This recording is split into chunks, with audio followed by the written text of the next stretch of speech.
The Creature Files, presented by the Department of Mythical Wildlife, with your hosts, author Todd Calgi Gallicano, Christopher McClary at the Sightings desk, and resident skeptic Vic Afsahi. So sit back and listen as we report the latest news and up-to-date information about the mythical creatures living among us. The Creature Files. It might just save your life. Indeed, it might just save your life. Thanks to Chris Hatfield for that amazing introduction, and welcome everyone to The Creature Files. I'm Todd Calgi Gallicano, the author of the Sam London Adventure Series from the files of the Department of Mythical Wildlife, and you can visit us online at mythicalwildlife.com. This is the inaugural episode of The Creature Files, so I wanted to give you an idea of what you're in for. Okay, every episode we are going to talk about mythical creatures, and we're going to talk about the sightings that happen all over the world all the time. And we're going to do that with Chris McClary at our Sightings desk. Thanks, Todd. Yeah, that's right. We are going to talk about sightings because thanks to the fact that everyone's carrying a cell phone now with a camera and a video camera, we now are getting a lot more footage and a lot more images than ever before, making it a lot more credible for these people to come forward, and a lot of them are. So it's a very exciting time. Yeah, it is. And, and we'll give you some historical context for the creatures. And this is going to cover creatures from folklore, cryptids, anything from in the woods, the water, and flying above us. We're also joined by another co-host, Vic Afsahi, who I consider sort of our resident skeptic. Hey, Vic. Hello. Absolutely. You can think of me as a sort of Mulder from the X-Files. I want to believe, but it's going to take more than blurry footage and dodgy testimony to convince me.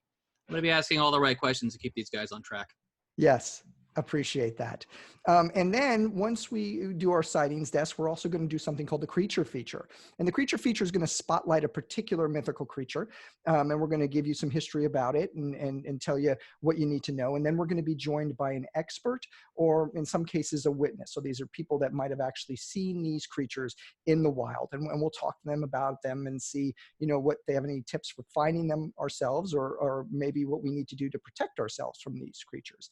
And I wanted to take a moment, too, to sort of spotlight my background for a moment. So one of the big elements of the Sam London Adventure Series is our national parks. National parks play a big role in the adventures of Sam London. And so every podcast, I'm going to have a different national park behind me. You guys have any idea what park that is behind me now? Wouldn't be Yosemite, would it? Nope. The giant redwood forest? Hey, you did it. You got it. Redwoods. So it's it's Redwood National Park. It factors into Sam's adventures. In fact, it's in the first book. And it's an amazing place. If you have a chance to go, definitely go. It's nature's skyscrapers. Okay, so without further ado, I think we should get to the sightings desk and find out what's been sighted. Hey, Chris, you see anything out there? As a matter of fact, I do, Todd. Thank you. This one, I got to tell you, this one has really piqued my interest.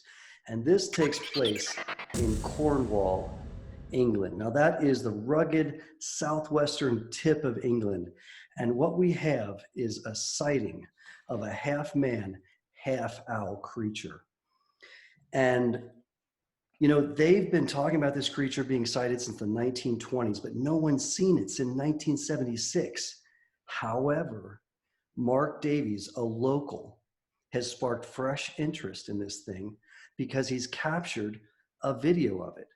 Now, we have a still image, and I gotta be honest, it's not the best image, but if you look close, you can definitely make out what they're talking about. You can see the torso. I'll bring it up. So tell us tell us what we're looking at? I'm guessing that sure. The creature's sort of in the right-hand side of the. That's right. That's right. If you look on the right-hand side, what I'm seeing is a torso, and outstretched on either side, I would say arms, maybe wings.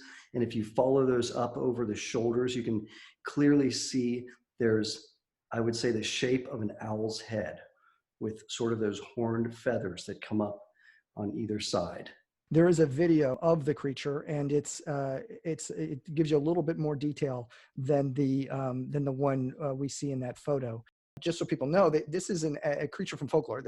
He's known as the Owlman of Mawnan Smith, I believe, and it's been around since, like Chris was saying, since about the 1920s. Now, it's a long 1920s. time. So if it's Yeah. the same creature or if it's a different creature, but it's a half man, half owl. The way these people describe it, it's got a wingspan of about 10 feet, and it's 4 to 7 feet tall. And as we see, it's got these large sort of red glowing eyes. It's got horns. Now, we don't see a lot of half human, half owl creatures in folklore. There's one called the Siren from Russian folklore, which is very close to the sirens of Greek mythology. Of course, there are a lot of half bird, half human creatures in mythology in general. You know, the Kanara in Southeast Asia, the harpies in Greek mythology. So we do see some, but we don't see a lot of half owl creatures. So that's an interesting thing. Todd, do you think there's any relation to the half man, half moth, the Mothman? The Mothman.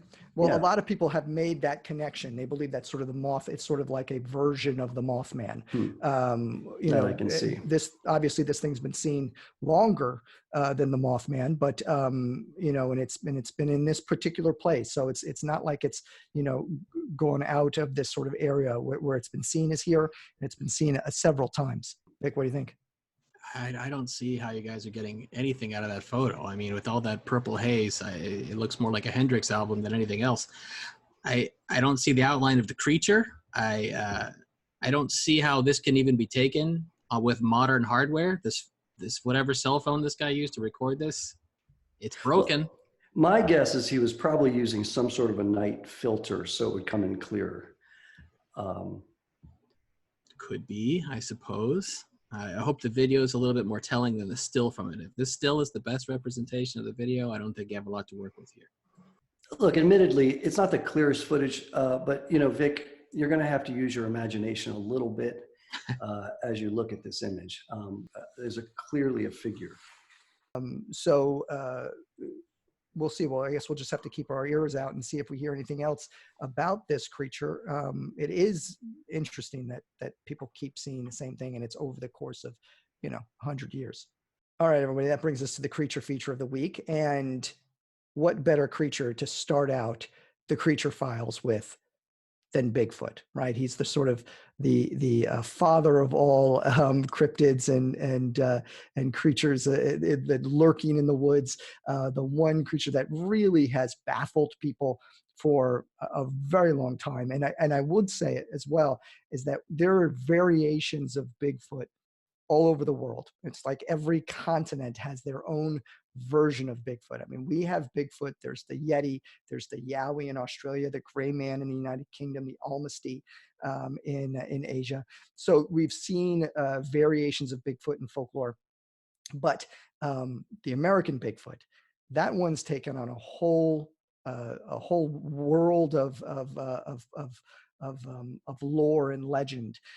There are festivals surrounding this creature, and you know, the sightings of Bigfoot started in sort of the northwestern United States and Canada, and they date back centuries. It was the Native Americans that named the creature. It was sasquatch. It was from the Halkomelon language, I believe.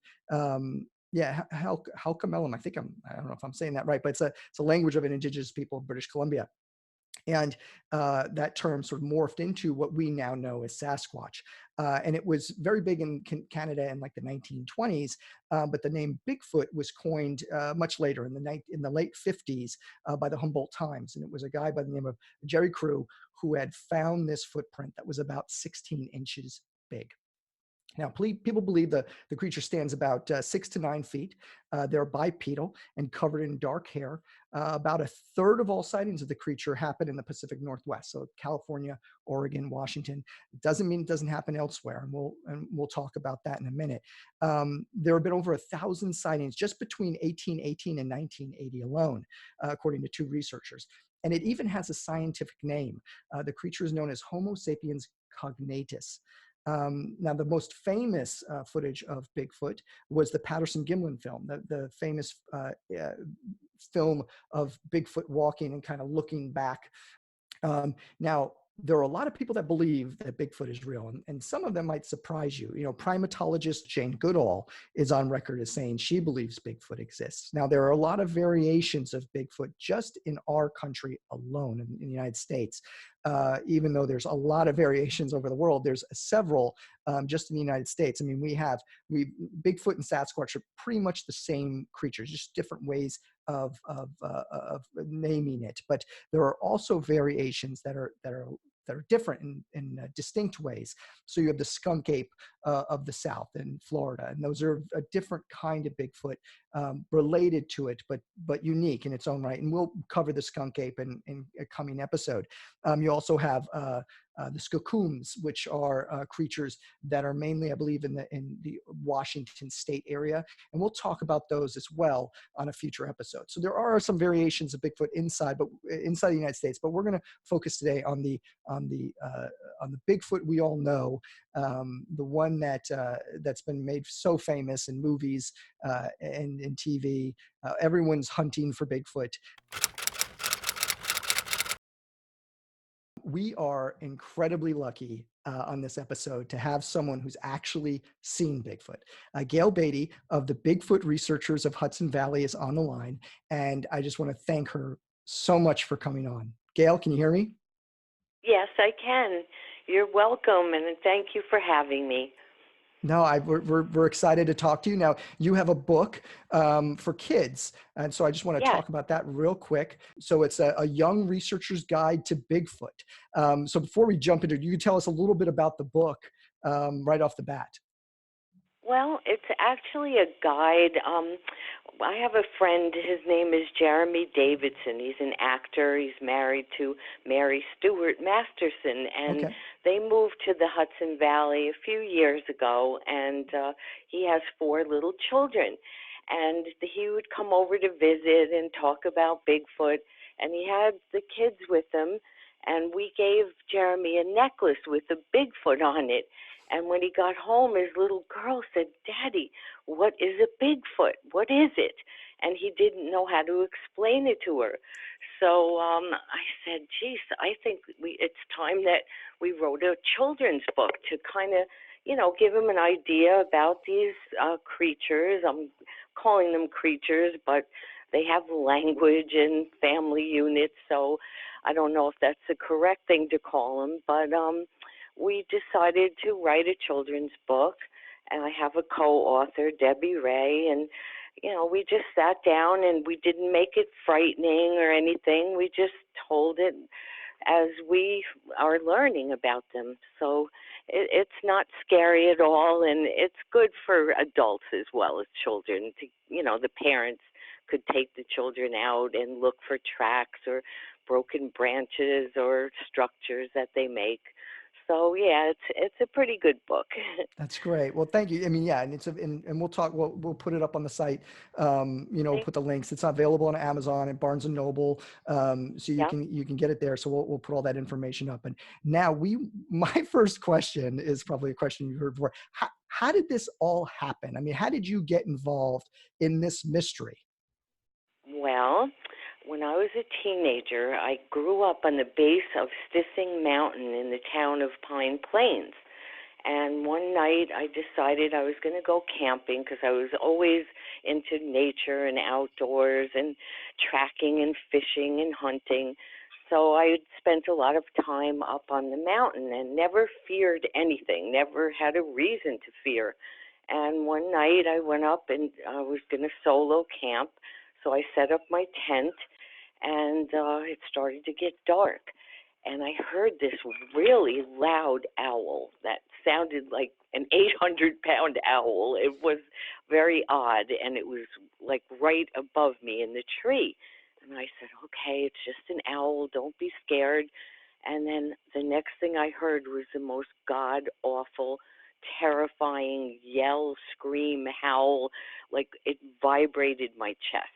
Wow. And I said, my God, I had no idea what it could be. It was not a bear, mountain lion, coyote, anything on this earth. I mean, it was just ungodly. So I sat there frozen in fear.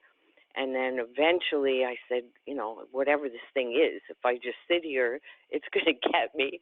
So I just like ran, tumbled out of the tent and slid down this steep ravine that I had climbed to get up there, and just burst into the house. And my parents were sitting in the living room, and I was white, crying, shaking, and they're like, "What's the matter? What's the matter?" And I said, "There's something up on the mountain, and it's after me."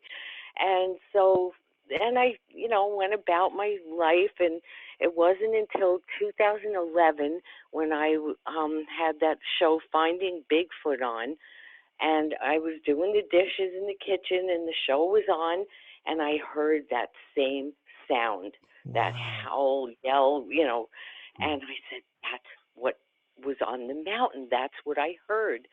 And from there, I just got on my computer and Googled Bigfoot sightings in Dutchess County, which is where we live. Mm-hmm. And the first one that came up was a daytime road crossing seen by two women on Lake Road in Pine Plains, which is the road I lived on. Oh.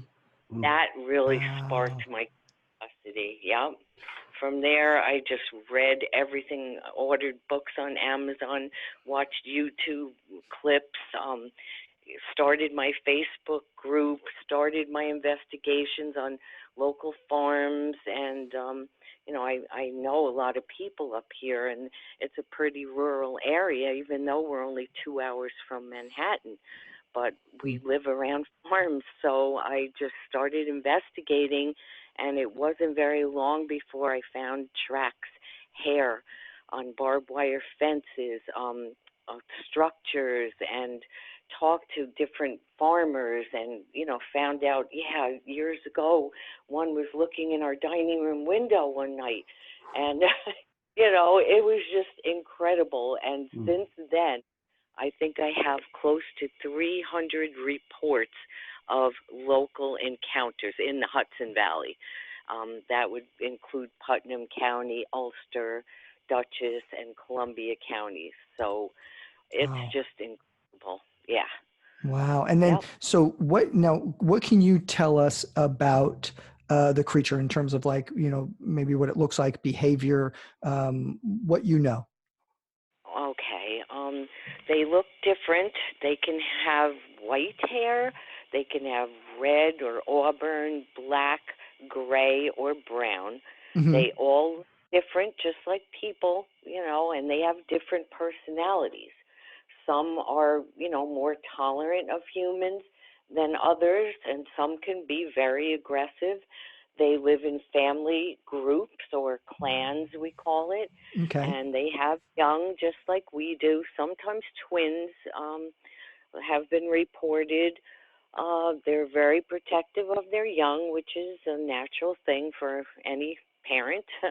And they there's just so much that we are learning. We do know quite a bit about them, but we don't know everything. Like, we don't know their gestation period. Mm-hmm. We don't know where they're from, actually. Are they a relic hominid? Their DNA, there's been a DNA study by Dr. Melba Ketchum in Texas, and she found that the mitochondrial DNA, which is the mother's DNA, is human, and then the nuclear DNA is unknown. Interesting. So it's just a lot to learn. We still have a lot to learn. Now, were you ever at a place or point when you saw any of these where you were, besides when you were a kid, where you were frightened? Something recent where you were where you actually got really scared? Yeah. One night, let's see, I believe it was 2014. We got a call. I had been contacted by a gentleman about 5 miles north of my home that was having constant activity. Like, they were coming up to his house, slapping the side of his house, threw rocks at him when he was mowing the lawn. They broke the back floodlights on his house because he had motion lights on. They don't like that. So they were really, starting to give him trouble. Mm-hmm. So I had started going out quite a bit, and mostly during the day.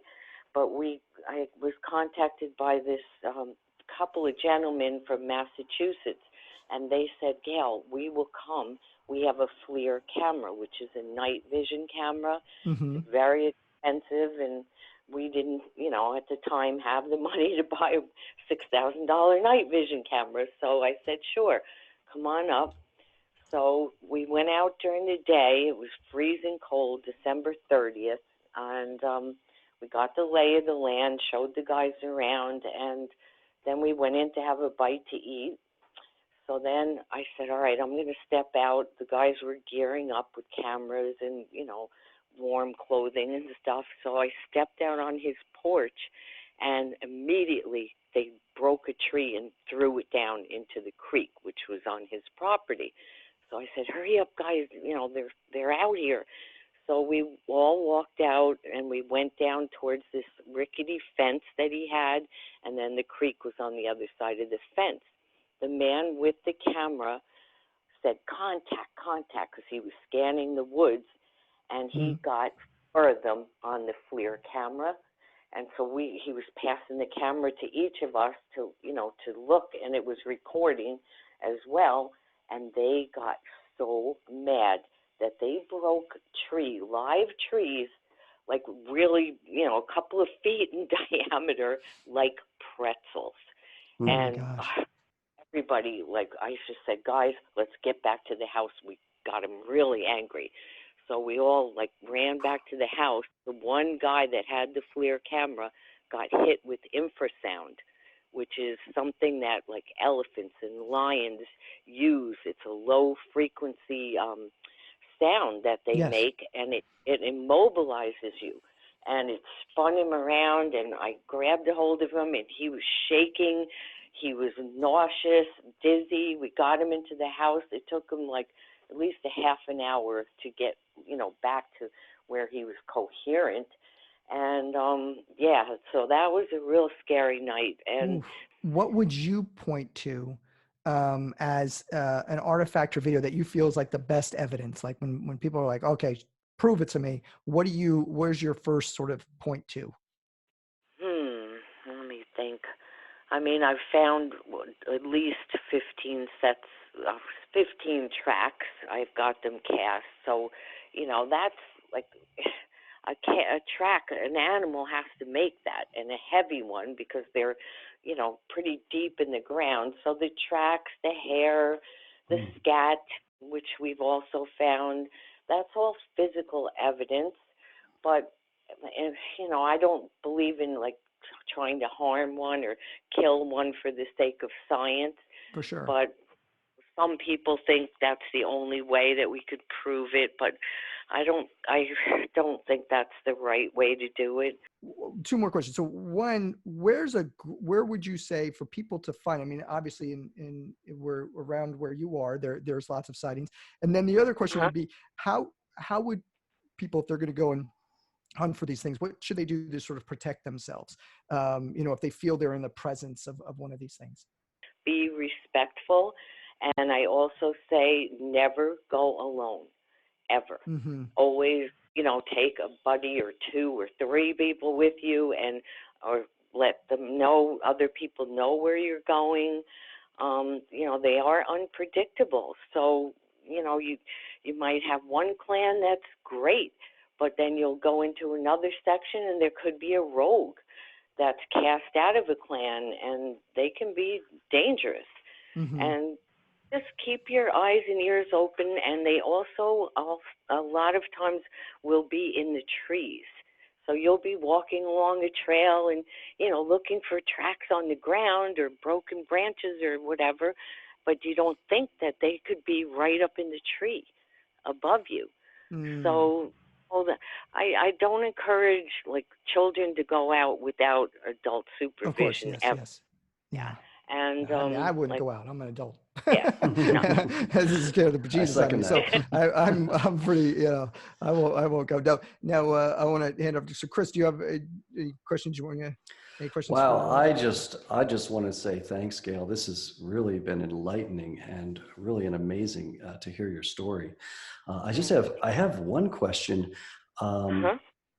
The fur that you've come across, what colors have you seen the fur in? I found light colored fur, almost like a golden color, and that came along with a sighting with one of my team members. He was driving on the road near the man that I was telling you where we did the investigation, and they broke the trees down, and he was driving on that road one night, just, because we always like to drive by there, and he saw a huge blonde-colored Sasquatch. Wow. And he just was like, oh my God. And it was standing in a field near a man was selling a motorboat. So it was standing in front of this motorboat. And so he whipped the car around and, it took off and ran into the forest. So the next day, my son and I went. Sure enough, we got, I think it was a 17 or 18-inch track. Wow. And we found some blonde hair. So I have that.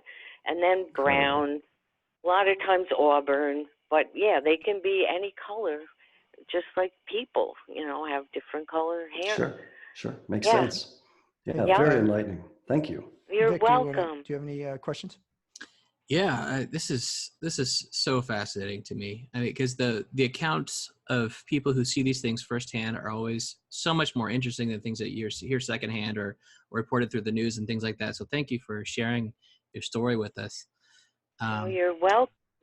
I was just curious, since you heard one firsthand, and you could maybe send us something later, if you find it. But I was wondering if there's anything on YouTube that matches the sound that you've heard, so that we could maybe get a chance to hear it ourselves. Play it for the fans. Well, there is Ron Moorhead. He's very famous in this field, and he's been in it for, I think, over 30 years, probably even longer. Okay. And he recorded these Sierra sounds. Okay. So if you Google Ron Moorhead and the Sierra sounds, you will be amazed because they have a language. And he was in California, and when they recorded this back in the 70s, you will hear a male and a female interacting over food. They were fighting over food. Oh, wow.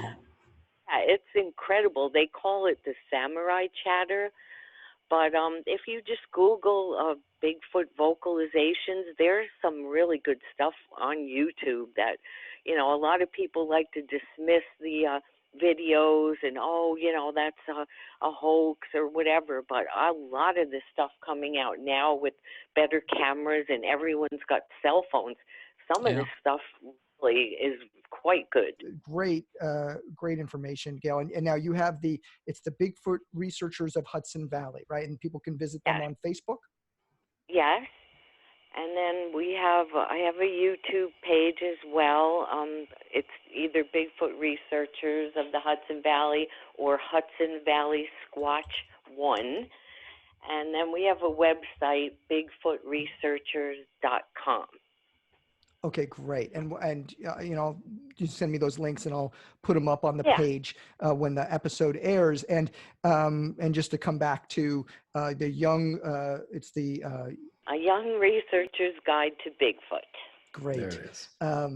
That's awesome. So, well, listen, Gayle, thank you so much. We really appreciate it. We loved talking with you and loved hearing about this. I mean, like Vic was saying, you always hear, about Bigfoot and these stories. There's a Bigfoot festival they have here in North Carolina. Now it's become an annual thing, which is, with 20, they were expecting a few thousand people and over 20,000 people showed up the first year. Yeah. It was extraordinary because people are fascinated by this idea of what might be lurking in the woods.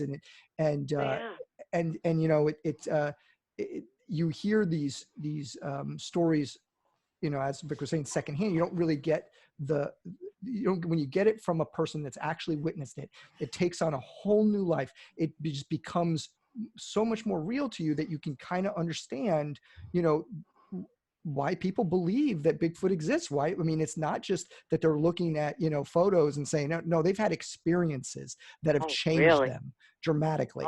It changes your life because it changes, you were always taught there's no such thing as monsters or boogeyman or whatever. And then when you experience something like that and see that they are real, they exist, it changes your whole way of thinking. Well, thank you again, Gayle, and good luck. And we will be, we'll keep an eye out and see, we see what you guys are up to, and we'll put the info up on the site. Thank you so much for being on the show. Really appreciate it. Welcome. Nice to meet you all. Yes, Thank nice to you. meet you. Thank you very so much. All right, so we just heard from Gayle Beatty of the Bigfoot Researchers of the Hudson Valley, who has told us an extraordinary story about her experience seeing Bigfoot multiple times, multiple sightings. So I'm gonna just go to you guys. What do you guys think? Wow.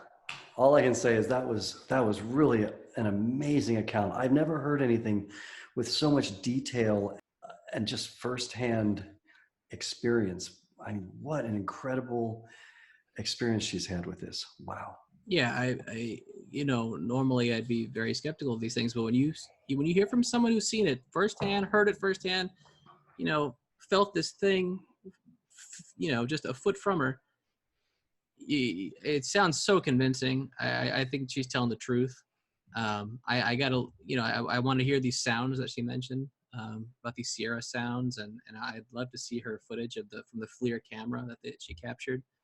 But man, I gotta tell you, it's very convincing. I think she's convinced me. Oh, it's the first episode, Vic. Wow. I'm an easy win. I don't know. Yeah. So, it's pretty amazing. Like you said, there's something. Obviously there's something Yes, that is 100%. All of these people have these shared experiences, Yeah. Multiple times over many, many years. And like she said, it goes back to indigenous peoples. So this isn't something new, and it's in all these different cultures. Right now, we want to know what you think. So we're gonna go to the website. We're gonna put a poll up. We're gonna ask you what you thought of the show, what you think of Bigfoot in particular, whether you're a believer, true believer, or if you're a skeptic. Let us know. And if you've had a sighting, please email us on the site. On the website, we'll have a place there where you can report a sighting, and maybe we'll even have you on the show to talk to you about your sighting. So that's mythicalwildlife.com. You can also visit us on Facebook at facebook.com/mythicalwildlife. We're also on Instagram at Mythical Wildlife, and on Twitter at @TheDMW. So those are all the places that you can visit us, and we'll be on YouTube as well with this show. There'll be a video and audio podcast. I want to thank everyone for joining us for this inaugural episode of The Creature Files. On behalf of Chris McClary, Vic Afsahi, and myself, Todd Calgi Gallicano, until next time, always remember to heed your call to adventure. The Creature Files. It might just save your life.